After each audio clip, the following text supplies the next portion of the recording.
जब तक हमारे भारत देश से भ्रष्टाचार खत्म नहीं होगा, चाहे वो छोटे से छोटा भ्रष्टाचार या बड़े से बड़ा भ्रष्टाचार, मीन्स भ्रष्टाचार ये खत्म नहीं होगा ना, तब तक भारत देश यूं ही चलता रहेगा। और आज़ादी के नाम पे और ये ग्लोबल पॉलिटिक्स के नाम पे और देश में हो रही गंदी राजनीति के नाम पे ये देश हमेशा टुकड़ों में कटता बढ़ता जाएगा। देश की जनता बर्बाद होती जाएगी, देश हमारा जलता रहेगा। और सुशांत सिंह राजपूत जैसे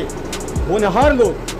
जो आर्टिफिशियल इंटेलिजेंस की दुनिया में एक बड़ा नाम कमा सकता था, कुछ बड़ा मुकाम हासिल कर सकता था,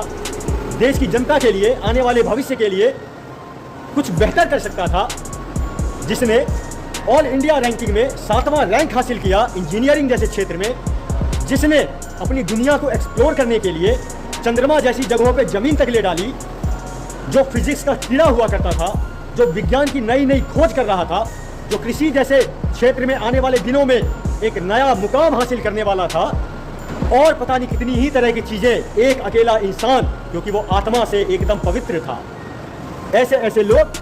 दिशा सालियान जैसे मासूम और अनगिनत नाम मैं ले सकता हूं, लेकिन उदाहरण के लिए सिर्फ ये ही दो खून काफी है जो आपस में एक दूसरे से कनेक्टेड हैं। तो ऐसे ऐसों को न्याय नहीं मिल पाएगा, क्योंकि हमारे भारत देश का संविधान और ये घटिया कानून कुछ ऐसा बनाया है कि जब भी ये नेता, ये बड़े बड़े जो सो कॉल्ड खुद को एक्टर बोलते हैं, जो जिहादियों का काम करते हैं, जो देश को बर्बाद ऑलमोस्ट कर चुके हैं, ऐसे ऐसे लोग किसी को भी मार के अपने अपने फायदों के लिए ऐसे ही खुलेआम हमारी भारत देश की धरती में घूमेंगे, उनका मजाक उड़ाएंगे और ऐसे ही हम लोगों के सर पे चढ़ चढ़ के मूतते रहेंगे और हम उसी मूत में नहाते रहेंगे। इस देश को बर्बाद करने वाला जो सर्वप्रथम कारण है वो सबसे पहला राजनीति है।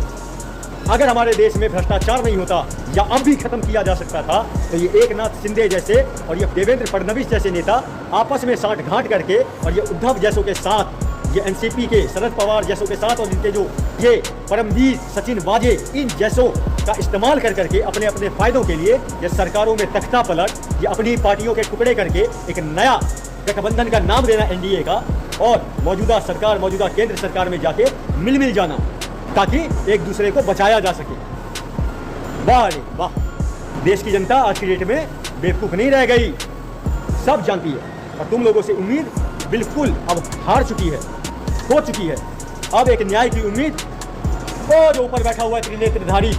है या नहीं है, अब वही साबित करेगा खुद को। जय हिंद, जय भारत, वंदे मातरम, हर हर महादेव।